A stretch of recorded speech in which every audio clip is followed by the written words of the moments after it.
क्षण मूल्यवान होते हैं और कुछ क्षण बहुमूल्यवान होते हैं। जो गुरुओं की देशना का श्रवण का सौभाग्य मिलता है वो बहुमूल्यवान क्षण है। क्या पता किस शब्द से परिवर्तन जीवन में क्या आ जाए, क्या पता किस शब्द से क्या परिवर्तन आ जाए। भैया इसको ठीक करो, जिनवानी चल रही है, अव्यवस्थित रहे सब। भैया आगे जहाँ भी जाएं उनको बोलना कुल देवता होता है माइक, उसको ठीक रखें। 1 घंटे आपको सुनना हो तो व्यवस्थित लगवाओ, गर्मी का मौसम है। नहीं आप लोग तो मुस्कुरा रहे हो, दिन भर हमको बोलना पड़ता है। यहाँ अपन समझ रहे थे कि राम कैसे बना जाए, महावीर कैसा बना जाए, लेकिन राम और महावीर बनने के पहले एक बात समझ ली जाए, जिसके पास गुण होंगे वही उपलब्धियों को, उपाधियों को प्राप्त कर पाएगा। अगर आपको ऊंचा नाम चाहिए, ऊंचे पद की इच्छा है, तो ऊंचे गुण भी होना चाहिए। राम ने श्री राम तक बनने का सफर कितनी कठिनाई से तय किया, सोचिए कितनी कठिनाई से तय किया। राजपुत्र होने पर भी वनवास को गए, फिर भी अपने धीरज को नहीं खोया। राजपुत्र होने पर भी जंगल जंगल घूमे कि नहीं घूमे। और आपके लिए आज थोड़ा सा जंगल मिल जाए तो घर वालों के लिए केस हो जाएगा। पहले वो सीता को देखो, राम ने छोड़ दिया तो कोई बात नहीं, और आज की सीता होती तो कोर्ट केस, पूरे परिवार पर दहेज प्रताड़ना का केस लगता।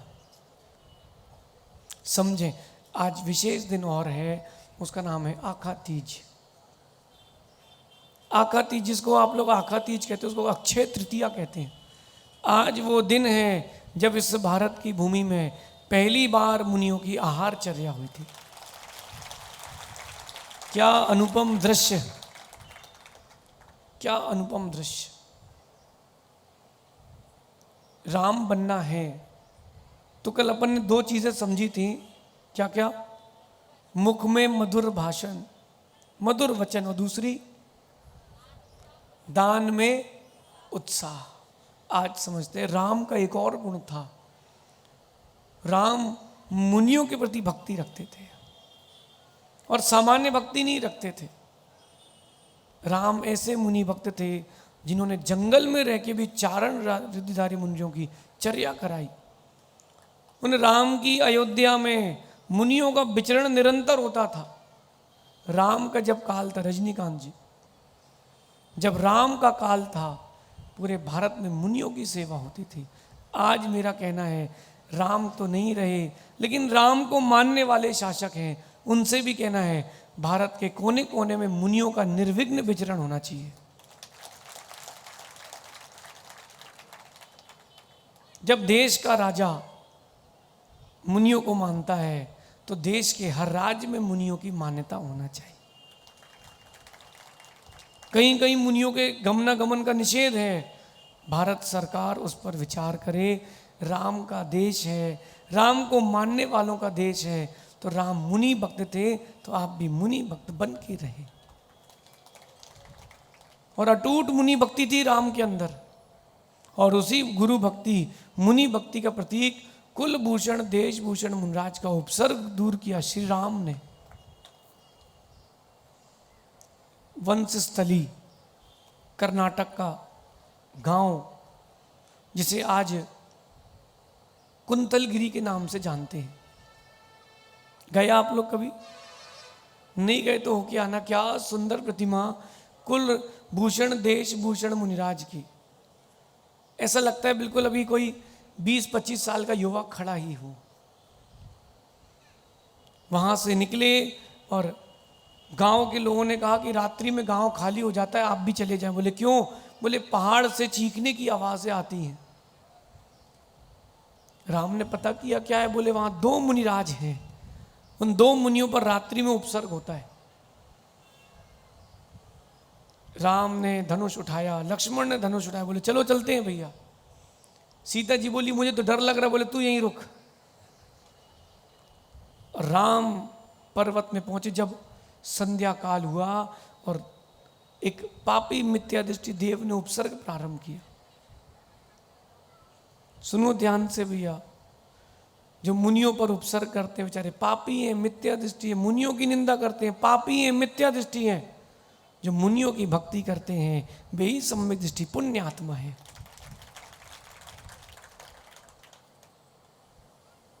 वे ही पुण्य आत्मा जीव है जो मुनियों के प्रति श्रद्धान समर्पण का भाव रखते हैं। राम पहुंचे और जैसे ही उपसर्ग प्रारंभ हुआ, ध्यान रखना, पुण्य आत्मा के पैर रखते ही सब बदल जाता है। पुण्य आत्मा के पैर रखते ही सब बदल जाता है, पापी के पैर रखते भी सब कुछ बदल जाता है। पुण्य आत्मा के घर में आते ही धन समृद्धि शांति की वृद्धि होती है। पापी अगर पैर रख दे घर पर, सब क्षय हो जाता है, सब कुछ क्षय हो जाता है।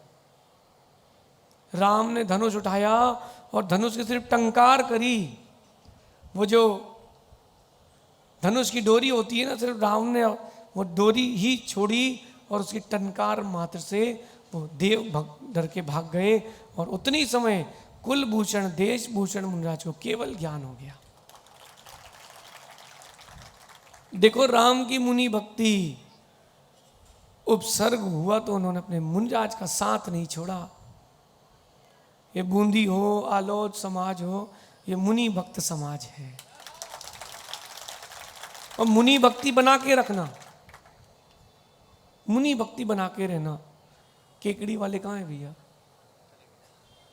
भैया सुनो सब लोग ध्यान से, सेठिया जी, मुनि भक्ति संभाल के रखना।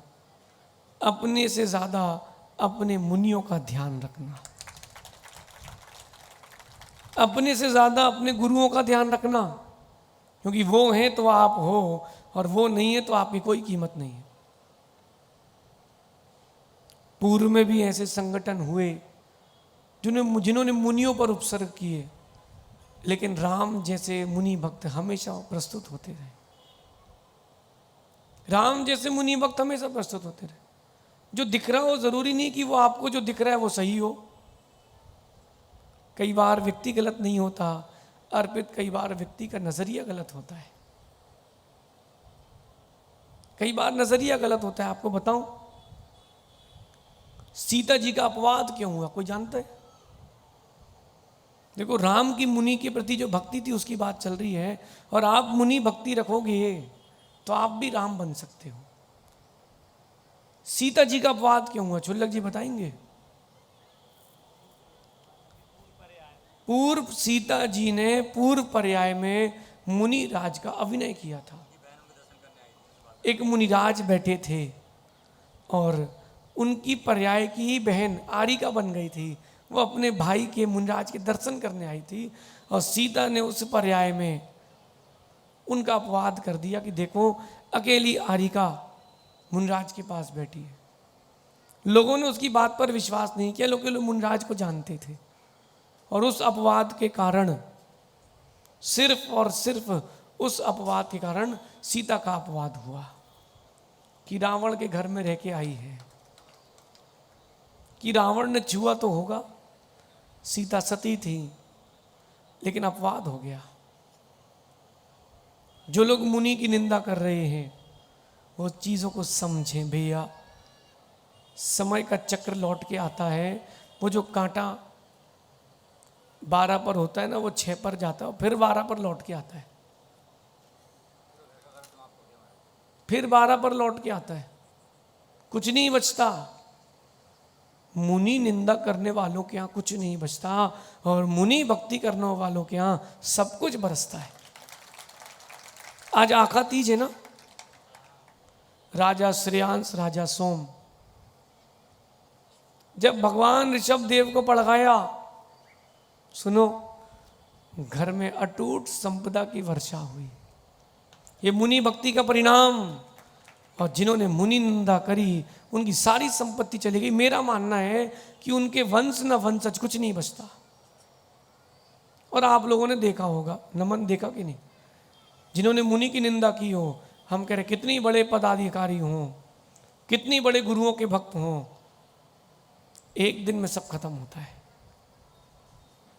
अज्जू भैया, मुनि भक्ति बना के रखना,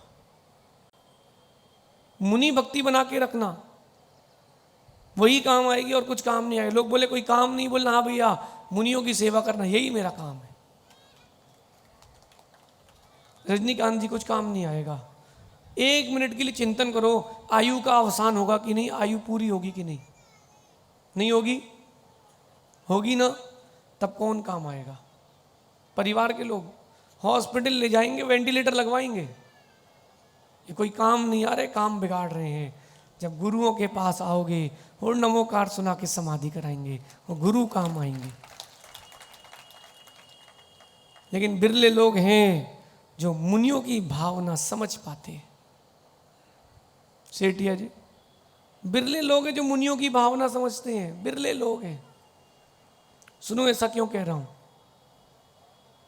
जब अंतिम समय आता है तो हर जीव का लक्ष्य होता भी है अंतिम समय तो कम से कम समाधि मरण हो जाए। फिर भी कुछ बिरले लोग होते हैं जो इस चित्र को, दृश्य को समझें। पापी तो उसमें भी ये कहते हैं कि लो भैया जिंदगी भर पाप किया, आखिरी में मुनि बन गए। भगवान ऋषभ देव का पुराण उठा के पढ़ना मां। आप सबसे एक बात कहनी है, जिह्वा हिलाने में वक्त नहीं लगता, लेकिन जितने वक्त के लिए जिह्वा गलत तरीके से हिलाई गई है वो कर्म बंद होता है, काटने में बहुत वक्त लगेगा। भगवान ऋषभ देव एक पूर्व पर्याय में, ऋषभ देव की पूर्व पर्याय में क्षुल्लक बने। क्षुल्लक जी खुश हो जाओ, आपका भी वर्णन आया। क्षुल्लक बने और लंबे समय तक क्षुल्लक रहे। अंत में उन्होंने मुनि दीक्षा ली और अंत में मुनि दीक्षा के प्रभाव से 22 सागर की आयु में प्राप्त करके 16वें स्वर्ग में इंद्र हुए। अंतिम समय मुनि बने थे बस। भैया भगवती आराधना ग्रंथ में लिखा है, जो अंतिम तक भी मुनि बन जाए उसके अनंत भावों का अच्छा है। एक श्वास मात्र में होता है। कितने मात्र में? तो हाथ जोड़ करके यही भावना भाना, हे भगवान आज आखा तीज है, आज आखा तीज है और हम जिन देशना सुन रहे हैं। आप लोगों का परम सौभाग्य है, बिरले लोगों को आज मुनियों के दर्शन मिल रहे हैं, बिरले लोगों को मुनियों को आहार देने मिलेगा। आज आखा तीज है। हाथ जोड़कर यही भावना माना, भगवान मुनियों के प्रति मेरी भक्ति बनी रहे, मुनियों के प्रति मेरी भक्ति बनी रहे, मैं उनकी बंद ना करूं, मैं उनके दर्शन के बाद बंद ना करूं। राम के अंदर मुनि भक्ति कूट कूट के भरी थी और उसी मुनि भक्ति का प्रभाव राम के पिता दशरथ जी 8000 राजाओं के राजा थे, राम 16000 राजाओं के राजा थे। बना के रखो, निमित्त मिलेंगे, लोग भड़काने वाले भी मिलेंगे, बिल्कुल धीरज रखना। बुलाती है मगर कहां? ये मुनि निंदा की गलियां बुलाती है मगर मुनि भक्तियों की गलियों में झूमने का, निंदा करने वालों के पास जाने का नहीं। और कोई कर भी रहा हो तो गांधी जी, ओ रजनीकांत जी, जैन समाज को एक्टिव होना चाहिए। जो लोग मुनि निंदा करते हैं उनके प्रति एक्शन लेना चाहिए। आप एक्शन नहीं लेते हो, एक निंदा करता है फिर 4 निंदा करते हैं। हम अहिंसक हैं, कायर नहीं हैं। अहिंसक हैं, कायर नहीं है। मुनियों की रक्षा करें, मुनियों के प्रति प्रीति रखें। राम के दृष्टांत सुनो आप, कई दृष्टांत आते हैं। मुनि भक्ति हो तो राम जैसी हो।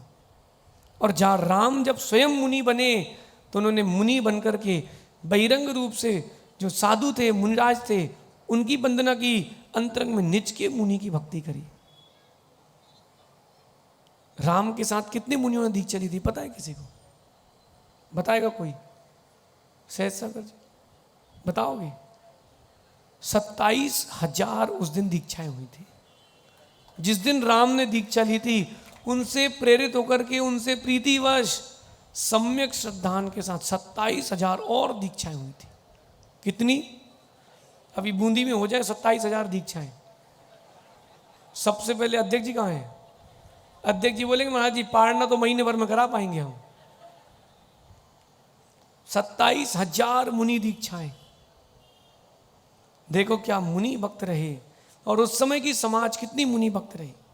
उन्होंने ये नहीं बोला कि इतनी सारी दीक्षाएं दे रहे हैं, हम पिछी का मंडल कहाँ से लाएंगे, और ये भी नहीं सोचा चलो भैया 27,000 पुण्यार्जन मिलेंगे, माल आएगा। आज के समय में हर व्यक्ति ने धर्म को पैसे से जोड़ लिया है। मंदिर में अभिषेक शांतिधारा हो तो पैसा, कुछ भी कार्यक्रम हो तो पैसा। महाराज की समाधि हुई तो बोले घी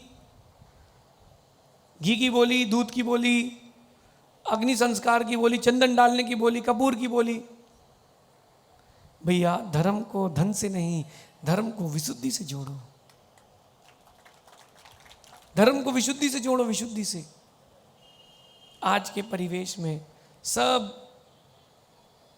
कुछ पैसे पर डिपेंडेड है। भैया मेरा बूंदी वालों से कहना है, जब भी अपने मंदिर में शांति धारा हो, कहीं भी कोई भी मंदिर हो भारत का, एक प्रतिमा जी ऐसी भी रखना जिसकी शांति धारा बोली से मत कराना, जो नियम ले उस दिन उससे शांति धारा कराना। जो नियम ले उससे शांति धारा कराना। मूल नायक भगवान के नाम की जो माला फेरे, 11 माला 21 माला वो ही लगाओ ना, 21 माला 35 माला, जो बोली ले उसको दे देना। कम से कम लोगों को लगना चाहिए कि पैसे वालों का ये धर्म नहीं है, धर्म आत्माओं का धर्म है। भीलवाड़ा में भगवान सुपार्श्वनाथ का मंदिर है, शास्त्री नगर में, वहाँ बोली लगती है, बाकी शांति धारा की बोली लगती हैं, लगने दो, लेकिन एक भगवान जो हैं उनकी बोली अलग से लगाते हैं। जो माला फेरेगा वो करो ना कंपटीशन, धर्म का कंपटीशन, धर्म का कंपटीशन। मुनियों के प्रति जितनी भक्ति होगी उतना आप जल्दी राम बनेंगे। एक बात समझना माँ, और मुनियों के प्रति भक्ति आपको बचपन से ही भरना चाहिए, पाठशाला से। यहाँ पाठशाला लगती कि नहीं लगती है? कभी कभी रोज लगती है। बस पाठशाला चलते रहने देना, और रविवार के रविवार बच्चों की सामूहिक पूजन कराना। रविवार के रविवार बच्चों के शाम को सामूहिक भक्तांबर का पाठ आरती कराना। नहीं भी आती हो तो बैठ के सुने, देखे, और सुनो भैया वो मंदिर आना सीख जाएंगे तो मदिरालय जाना बंद कर देंगे। संस्कार वहीं से होते हैं चालू और वहीं पर खत्म होंगे। जो मंदिर आते हैं, बच्चों को मंदिर लेकर के आते हैं, बुढ़ापे में उनके बच्चे उनको मंदिर लेकर के आते हैं, और जो बच्चों को मंदिर नहीं लाते, बुढ़ापे में बच्चे उनको हॉस्पिटल छोड़ाते हैं। आपने हमको शिक्षालय भेजा था, हमने आपको औषधालय भेज दिया है। आपने हमको जिनालय भेजा था, हमने आपको गुरुदेव के समोसरण में लेके जाएंगे। फिर बच्चों के अंदर की भावनाएं बदलती हैं, भावनाएं बदलती हैं। इसलिए माँ जितना अधिक हो सके मुनियों के प्रति भक्ति बना के रखें, बच्चों को शिक्षा दें। और एक बात ध्यान रखना, जो ये लोग निंदा करते हैं मुनियों की व्हाट्सएप में, फेसबुक में, दुनिया भर में, टीवी में, उन सबसे मेरा कहना है भैया अवगुण भी दिख जाएं तो कहना मत, क्योंकि कहने वाला मुनि निंदक ही है।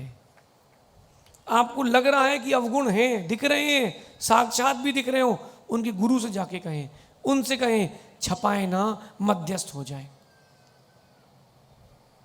छपाए ना। मेरा एक प्रश्न है रोहित, तुम्हारे कोई परिवार का लड़का व्यक्ति सिगरेट पीता हो, शराब पीता हो, तो सबसे बोलते हो समाज में जाके, बोलते हो जाकर कि भैया वो तो हमारे मौसी का लड़का, हमारा छोटा भाई, हमारा फलाना ये सिगरेट पी रहे हैं, बोलते हो। क्या करते हो? छपाते हो कि छुपाते हो? क्या करते हो? छुपाते हो। अपने परिवार की बात आई तो छुपाते हो, और मुनियों की बात आई तो छपाते हो। रजनीकांत जी, मुनि संघों को भी ये समझने की आवश्यकता है, जब तुम्हारे संघ की बात आती है तो तुम छुपाते हो, और दूसरे संघ की बात आती तो छपाते हो। अच्छी बात नहीं है, ये अच्छी बात नहीं है, क्योंकि कर्म लौट के आता है, कर्म लौट के आता है, और जब वो कर्म की आंधी आती तो किसी को नहीं दिखता। ध्यान रखना, कर्म की चक्की बड़ी बारीक पीसती है, कर्म की चक्की बड़ा बारीक पीसती है, धीमे पीसती लेकिन बड़ी बारीक पीसती है। इसलिए मुनियों के प्रति भक्ति लाए। माँ मुनियों की भक्ति करके अनेकों सिद्ध हो चुके हैं। आप सब कितने लोग हैं जिनको इसी भाव में स्त्री वेद का क्षय चाहिए? मैं आपको इसी भाव में स्त्री वेद के क्षय का उपाय बताता हूं। बिल्कुल नहीं घबराना। आप लोगों ने क्या पढ़ा है कि आरिका बनने से ही स्त्री वेद का क्षय होता है, सुधार ले। आरिका बनकर समाधि करना स्त्री वेद का क्षय का एक उपाय है, और भी उपाय है। विशुद्धि पूर्वक मुनियों को आहार देना, उनके आहार के समय जो विशुद्धि बनती है वो भी स्त्री वेद के क्षय का कारण है। तीर्थंकर प्रभु के दर्शन करना विशुद्धि के साथ, वो भी स्त्री वेद के क्षय का कारण है। महाराज जी कहां से बोल रहे हैं? धीरज रखो, बताते कहां से बोलते हैं। सची इंद्राणी ने आरिका दीक्षा ली थी, सौधर्म इंद्राणी ने आरिका दीक्षा ली थी, लेकिन भगवान के प्रथम दर्शन किए वो विशुद्धि बनी, एक भवातारी आरिका नहीं बनी, फिर भी स्त्री वेद का क्षय। जो भगवान शांतिनाथ हैं, उनके जो प्रथम गणधर बने चक्रायुध नाम के, उनकी कथा पढ़ना। पूर्व भाव में सत्यभामा नाम की स्त्री थे और एक मुनिराज के आहार चल रहे थे बड़ी विशुद्धि से कि मैं तो आहार दे नहीं पा रही, लेकिन हे भगवान इनके निरंतर आहार हो। उस विशुद्धि के प्रभाव से सम्यक दर्शन नहीं था, फिर भी स्त्री वेद का क्षय, और भोग भूमि में वो आर्य से जीव बन गई। किससे? मुनिराज जो है वो बहुत बड़ी निर्जरा का कारण है, बहुत बड़ी निर्जरा का कारण है। सुनो, ये राजस्थान वालों का तो भाग्य तेज है, कोई ना कोई मुनिराज तो बने ही रहते। कर्नाटक वालों से पूछो, पूरे कर्नाटक के राज्य में कितने मुनिराज हैं? 10-15 राज्य में, तमिलनाडु, कर्नाटक, केरला, तेलंगाना। अप्रमित सागर जी, इतने पूरे पौंडीचेरी, इतने बड़े द्रविड़ क्षेत्र में उंगली में गिनने लायक मुनिराज बचे हैं, क्योंकि वहां धर्म नहीं बचा। श्रावकों को चर्या उतनी अच्छी नहीं आती, तो जिन जिन के क्षेत्रों में आती वहां वहां महाराज जाते। आप सोचो आप कितने सौभाग्यशाली हो कि आपको गुरुओं के दर्शन मिलते हैं। और बूंदी वालों को तो लगी लगाई थाली मिली है। कोटा वालों को लगी लगाई थाली मिल गई। रावत बाटा से हम कोटा है और कोटा ही में। पुण्य है, सारा खेल पुण्य का है। मुनिराज की भक्ति करने से माँ बहुत तीव्र पुण्य मिलता है। जब भी मुनिराज के दर्शन करें बस यही सोचें, जब ये सिद्ध बन जाएंगे तो हम हाथ जोड़ पाएंगे, गुरुओं की अच्छी भक्ति कर लें। लेकिन वो भक्ति में अनुशासन होना चाहिए, नहीं तो अभी 15 मिनट बाद दिखने वाला है। चुल्लक जी, कई बार लगता है कि हे भगवान कहाँ फंस गए हैं। आखा तीज है आज, आप लोगों में से कितने लोग आहार देंगे? सब आहार देने आए भैया। जितने लोगों के हाथ उठे, इतनी अंजलि तो हम लेते नहीं है। क्या करेंगे? आज विवेक से काम करना, अपनी भक्ति का अतिरेक ना हो। एक बार दे करके हाथ लगा के बाहर हो जाना। विवेक रखना, धीरज रखना, कहीं ऐसा ना हो कि आपकी मुनि भक्ति में विवेक चला जाए और विघ्न आ जाए तो आपको पाप का बंध हो जाए। समझ रहे क्या दर्श? बेटा मुनि भक्ति में भजन तो गाना, लेकिन मुनि निंदा के शब्द कभी मुख से निकालना नहीं। खूब भजन गाना मुनियों की भक्ति के, लेकिन बेटा निंदा नहीं करना, और जो कर रहा हो उसकी सुनना भी नहीं।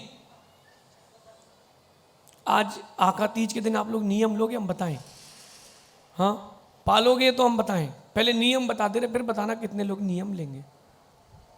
कोई प्रत्यक्ष में मुनियों की निंदा करे, 4 लोग खड़े हों, 8 लोग खड़े हों, और किसी भी संघ के मुनिराज की निंदा चल रही हो, वहां से उठ के चले जाएंगे। मुनि हो, आरिका हो, चुल्लक हो, आचार्य परमेष्ठी हो, कोई भी हो, पक्का। कोई 4 लोग बैठ करके मंदिर में भी निंदा कर रहे हो, उठ के बाहर आ जाना। बोले कहाँ जा रहे हो? बोले अभी हमारे विषय के बाहर की बात चल रही है, हम मुनि निंदा नहीं करते। पक्का। और अभी सुनो, अभी तो चालू हुआ है।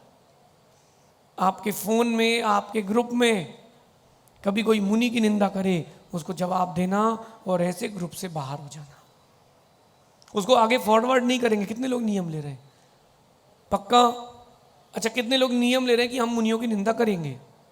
कोई ऐसे उल्टे सीधे मैसेज आएंगे तो आगे फॉरवर्ड करेंगे। कितने लोग नियम ले रहे हैं? हाँ, कोई बात नहीं। दादी तो फोन चलाती, दादी क्या नहीं चलाती? सुनो ध्यान से, कितने लोग नियम ले रहे हैं? मुनियों की निंदा नहीं करेंगे, आपकी आखाती सफल हो जाएगी। राम बनेंगे हम, श्री राम बनेंगे, लेकिन मुनियों की निंदा नहीं करेंगे। अगर किसी व्हाट्सअप फेसबुक में आते ही निंदा, वहीं डिलीट करो। उस व्यक्ति को बोलो भैया आप ग्रुप से बाहर हो, हमारे ग्रुप में धर्म ध्यान की चर्चा हो। ये कम्युनिटीज ग्रुप्स इसीलिए बनाए गए हैं ताकि धर्म ध्यान करें, मुनियों की निंदा ना करें। और मेरा मानना है जो मुनियों की निंदा करते हैं उनको दुर्गंधित शरीर मिलते हैं। मैं आपको आंखों देखा दृश्य बताता हूं। नगर का नाम नहीं बोलते, नहीं तो बेचारे दुखी हो जाएंगे।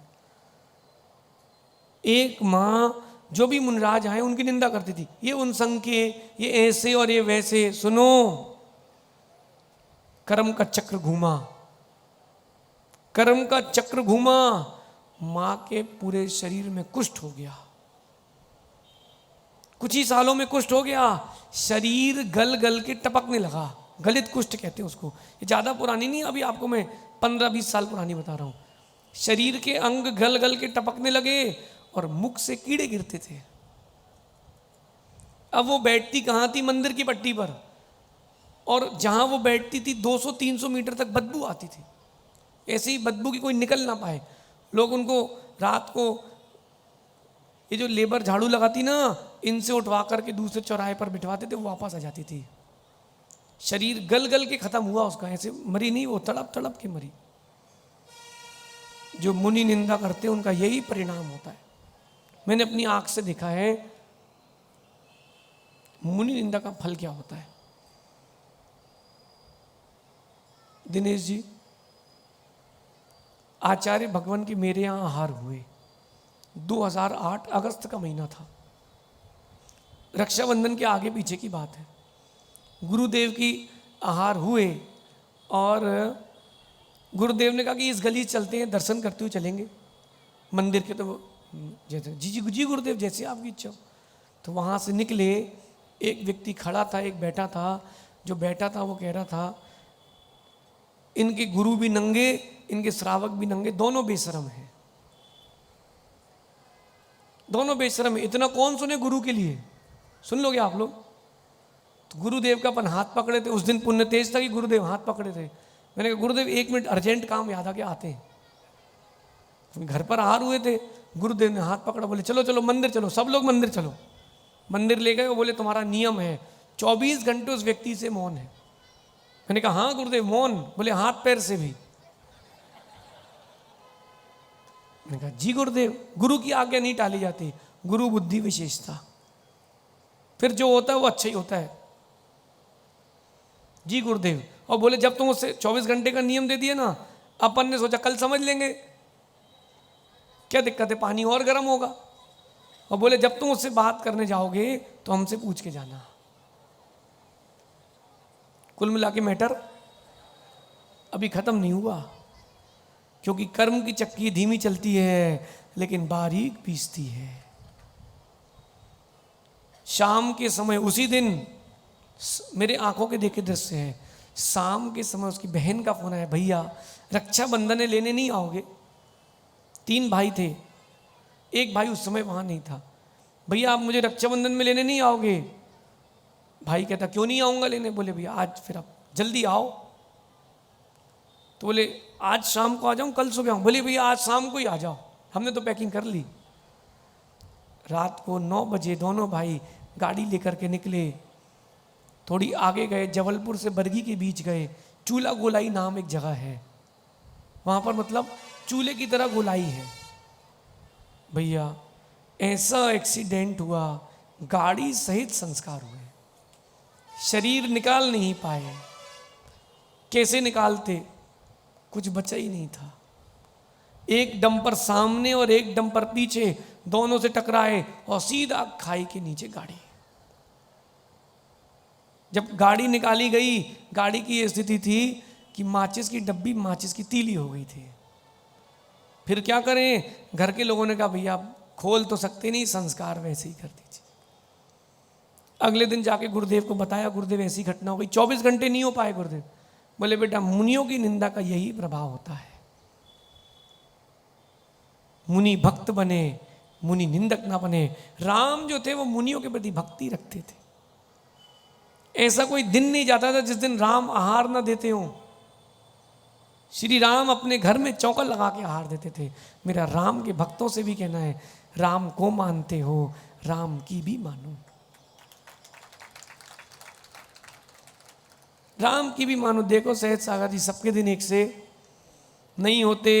अब तुम सफाई देते फिर रहे हो, कभी निंदा करते घूमते थे। तुम निंदा करते घूमते थे, अब सफाई देते घूम रहे हो। जो सफाई दे रहे हैं ये पूर्व में कहीं ना कहीं निंदा कर चुके हैं। और ध्यान रखना भैया, मुनि भक्ति करने वाले की अनंतों पीढ़ियां मोक्ष जाती हैं और मुनि निंदा करने वाले की कई पीढ़ियां उसके पाप को भोगती हैं। बोले क्यों? बोले बाद वाले ने तो कुछ किया ही नहीं। अरे उस कुल में जन्म लिया, यही उसके पाप का उदय है। भगवान ऋषभ देव का नाम सुना? भगवान ऋषभ देव का नाम सुना? नहीं सुना? भगवान ऋषभ देव स्वयं मुनि भक्त थे। भरत चक्रवर्ती उनका प्रथम राज्य अधिकारी, उत्तराधिकारी, वो भी मुनि भक्त थे। और सुनो, कभी उठा के पढ़ना पद्म पुराण सहज सागर जी, कितनी पीढ़ियां, करोड़ों पीढ़ियां मोक्ष गई लगातार। भगवान ऋषभ देव हुए, उन्होंने भरत को राज्य दिया, मोक्ष। भरत ने अर्क कीर्ति को राज्य दिया, वो मोक्ष। उन्होंने अपने पुत्र को राज दिया, वो मोक्ष। ऐसी असंख्यात पीढ़ियां लगातार मोक्ष गई, क्योंकि वो मुनि भक्ति थे, उनके अंदर मुनि भक्ति थी। और भैया जिन्होंने मुनि निंदा की है, आज भी उनके वंश में अंधे पैदा हो रहे हैं। राजस्थान की घटना सुनाऊं? राजस्थान की घटना सुनाता हूं आपको मैं, ज्यादा नहीं, यहां से 150-200 किलोमीटर की घटना है। आचार्य भगवान सन्मति सागर जी महाराज, मासोपवासी तपस्वी, तपस्वी सम्राट। भैया ध्यान रखना, किसी पक्ष की बातों में आकर के निष्पक्षता मत खो देना। वो 3 बजे से उठ के समाये, रात को केवल 2 घंटे 2.5 घंटे सोना, मठा, पानी और गन्ने का रस, 3 चीज तो लेते ही थे। और किसी ने बोल दिया कि गन्ने का रस अब मौसम में कहाँ मिलता है, कहाँ से लाएं, तो उनने गन्ने का रस का भी त्याग कर दिया, सिर्फ मठा पानी में जीवन निकाल दिया। ऐसे तपस्वी सम्राट। एक व्यक्ति ने बोला कि रात को उनके कमरे में पायल की आवाज आती है। देखना पापी, रात को बोले उनके कमरे में पायल की आवाज आती है। बोले चलो चल के देखते हैं क्या होता है। पहले तो उसने नगर में हल्ला किया, फिर वो आंखों से देखने गया। आंखों से देखने गया, उसने कमरा, गेट तो लगाते ही नहीं थे, गेट खुला ही था सहज सागर जी। गेट में उसने झांका, आचार्य भगवान सन्मति सागर जी महाराज शीर्षासन से समायिक कर रहे थे। शीर्षासन समझते हो? सर के बल खड़े होके पद्मासन में, प्रतिमा जी होती ना, मुनिराज बैठे ना पद्मासन में, इसको उल्टा कर दो। शीर्षासन से समायिक कर रहे और कोई दिख नहीं रहा, 2 चंवर हिल रहे। उसने वो दृश्य देखा, वहीं मूर्छित हो गया। उठाया, शीतोपचार किया। जो लेके गया था और जो गया था, दोनों आंखों की रोशनी खत्म हो गई। आज भी उनकी पीढ़ी में 4थी पीढ़ी चल रही है, एक व्यक्ति अंधा पैदा होता ही है। समझ लो और समझ लो, मुनियों की निंदा का ये फल है। नहीं चाहते तो राम बनो, मुनि भक्ति करो, भरपूर करो। कितने लोग चाहते हैं कि उनका आने वाला जीवन उज्जवल हो, अच्छी निर्मल समाधि हो, अंत में गुरुदेव की गोद में सिर रखा हो, वो बोले नमो अरिहंताड़म और आप बोलो नमो सिद्धाड़म। क्या दृश्य! कितने लोगों की इच्छा है? पक्का आज से मुनि भक्ति प्रारंभ करो। ये मत सोचो कौन क्या कर रहा है, हमें उससे क्या करना, हम तो अपना अपना तवा गरम है, रोटी अपनी सेक लो। अच्छी मुनि भक्ति करो, क्योंकि अंतिम समय वही नमोकार सुनाने आएंगे। लोग कहते ना, जो लोग मनीष कि ये 20 पंथी है 13 पंथी, तुमने तो बंटवारा कर लिया, कहीं मुनिराज ने बंटवारा कर लिया तो, तुमने भेदभाव कर लिया, कहीं मुनियों ने भेदभाव कर लिया तो क्या होगा?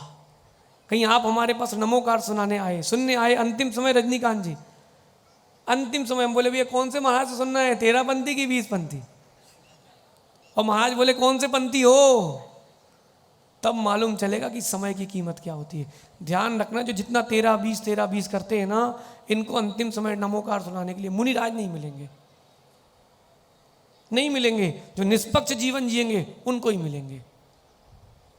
माँ आप लोग चाहते हो ना अंतिम समय नमोकार सुनने मिल जाए। अच्छा, आप लोगों से एक प्रश्न है, हम कौन से पंथी हैं?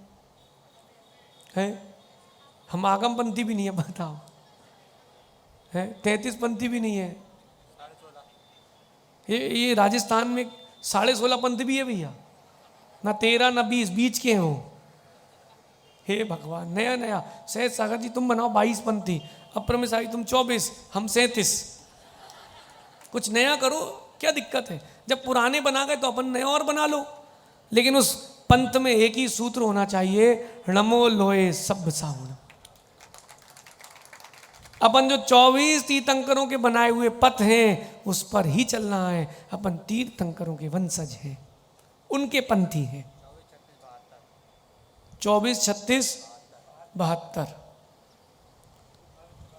देख लो सहज सागर जी।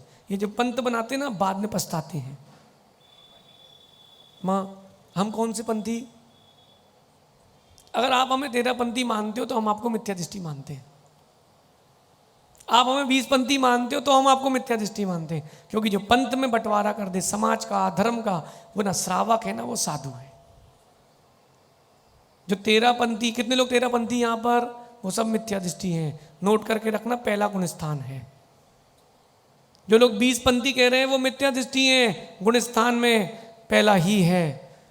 जितने बड़े बड़े वरिष्ठ आचार्य हुए हैं उन्होंने कभी नहीं कहा कि हम 13 पंथी की, हम 20 पंथी। उन्होंने हमेशा एक बात कही, नमो अरिहंताणम, नमो लोहे सब सा। अच्छा, आचार्य भगवान विद्यासागर जी महाराज कितने लोग मानते हैं? मानते हैं? कभी उनके मुख से सुना कि 13 पंथी की वो 20 पंथी? क्योंकि उनके मन में कोई भेदभाव नहीं था। अगर आचार्य भगवान विद्यासागर जी महाराज को भी मानते हो तो ये भेदभाव मत करना, ये भेदभाव मत करना। क्योंकि जब बॉल हमारे हाथ में आएगी तो बड़ी दूर जाएगी। जब बॉल, देखो भाई, खेल खेल की बात है। टेस्ट मैच होता ना भाई, इनिंग्स आती कि नहीं आती, एक तुम्हारी एक हमारी, फिर मौका मिलता है। बॉल जब अपने हाथ पर आएगी तो बहुत दूर जाएगी। इसलिए कभी साधुओं में भेदभाव नहीं करना। हम तो आप लोगों में कोई भेदभाव नहीं करते, आप भी साधुओं में भेदभाव नहीं करना। बूंदी समाज ऐसे जैसे मुनि भक्त है, ऐसे मुनि भक्त बनी रहना। अभी इस बार तो लगी लगाई थाली मिल गई, तो उसमें जितना परोसा था वो मिल गया। अब अगली बार लगाना थाली, गुरु जी के पास जाना, फिर आगे देखते हैं। अभी कुछ दिनों का प्रवास है, अभी 4 हफ्ते का है, फिर 4 महीने का भी मिलेगा, 4 महीने का भी मिल सकता है। लेकिन भैया बूंदी में गर्मी बहुत है, अब बूंदी बड़ी गर्म है ना। लेकिन एक बात है, बूंदी जब ठंडी हो तभी लड्डू बनती है। और मुनि भक्ति तो अगर सीखना हो तो मेरा कहना है राजस्थान के श्रावकों से सीखना चाहिए। वो लोग कहते हैं ना राजस्थान मत आओ, वहाँ कुछ नहीं होगा, ना सेवा करेंगे। मुझसे तो यहाँ कहा गया था मत जाओ भैया। मैंने क्यों? बोले वहाँ तो भैया सब लफड़े चलते हैं, कोई और संघ के साधु जा ही नहीं सकते, वहाँ तो कपड़े पहना देंगे। अरे मैंने कहा मेरे पास है नहीं, उनकी और उतार लेंगे हम, फिर कम से कम संघ की संख्या तो बढ़ेगी। और मुझे तो जिन्होंने जो जो कहा था सब विपरीत मिला। क्या मुनि भक्त समाज है, जितने साधु यहाँ वहाँ जहाँ भी हैं सबसे कहना है राजस्थान आओ, यहाँ मुनि भक्त समाज है। अरे जहाँ कांटे हैं वहाँ फूल है। अब कांटों से डरोगे तो फूल कैसे पाओगे? हाँ, कांटों से डरोगे तो फूल कैसे पाओगे? और पत्थर से डरोगे तो कभी फल नहीं लटका पाओगे। डरने का नहीं, इधर आने का, उधर जाने का नहीं। समझ गए? देखो मैं तो सामूहिक आह्वान कर रहा हूं, गुरुदेव से भी कह रहा हूं, गुरुदेव अगर कोई पहुंचाए तो आप भी राजस्थान आओ, बहुत अच्छी समाज है। लोगों को लगता है ना कि एमपी बस में समाज है, एमपी में तो बहुत अच्छी समाज है, वहीं से तो साधु निकल निकल के आपको मिल रहे हैं। लेकिन महाराष्ट्र हो, चाहे कर्नाटक हो, राजस्थान हो, भारत के कोने कोने में मुनि भक्त समाज है। अब दो चार कंकड़ तो रहते ही हैं, कहीं भी शादी करो एक दो नंद तो रहती हैं, एक आध मंत्रा कैकई तो सब जगह रहती है। अब उनका सोचते रहेंगे तो श्री राम का आनंद नहीं ले पाएंगे। सही है? अब अपन कैकई और मंत्रा की सुनते रहेंगे तो जीवन का मंथन कब करेंगे? और लड़ाकू विमान तो हर देश में है। अब आजकल अपरमित सागर जी, ये जो शंका समाधान हो गया, ये लड़ाकू विमान का स्थान हो गया है। बोले अपनी अपनी कसाई की पुष्टि यहीं कर लो, क्योंकि वहां तो बोलने नहीं मिलता। हम भी बहुत समझदार हैं, उत्तर आगम से मिलेगा, आपके लड़ाकू विमान से नहीं मिलेगा। समझ गए? मुनियों की भक्ति करो, मुनियों की निंदा। ये अगर राम बनना है तो राम बनने वाला तीसरा गुण है, मुनियों की भक्ति करो। ये मत बोलना भैया हम तो चौका ही लगाएंगे, आप लगा लो। और अध्यक्ष जी कहाँ हैं? भैया समाज में जब भी साधु आए हर किसी को चौका लगाने का मौका मिलता रहे। कल जिनके यहाँ मेरे आहार हुए, कई लोग कह रहे थे महाराज जी कहाँ पहुंच गए आप टीन शेड में। मैंने कहा भैया तुमको टीन शेड दिख रहा है, हमको गुरु भक्त का दिल दिख रहा है। कह रहे थे महाराज जी पहली बार हमारे आहार हुए हैं। अब उसकी जो वो लगी थी ना सील, लॉकडाउन, वो खुल गया। अब व्यक्ति खुल गया, अब हर बार चौके लगा सकता है।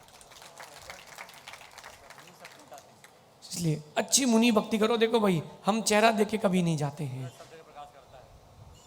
हम चेहरा देख के कभी नहीं जाते। जैसे चंद्रमा होता है ना, सबको बराबर चांदनी देता है, सूर्य सबको बकायदा एक सा प्रकाश देता है। मुनिराज कभी चेहरा देख के नहीं जाते, मुनिराज विधि देख के जाते हैं। अब मुझे पता ही नहीं किसका चौका है, मैंने तो आहार के बाद पूछा भैया चौका किसका है? बोले महाराज जी हमारा चौका है। मैं चलो भैया, क्योंकि बाकी लोग कब्जा कर लेते हैं ना, बेचारा चौके वाला पीछे खड़ा था, भैया आहार अच्छे हो जाए भैया बस।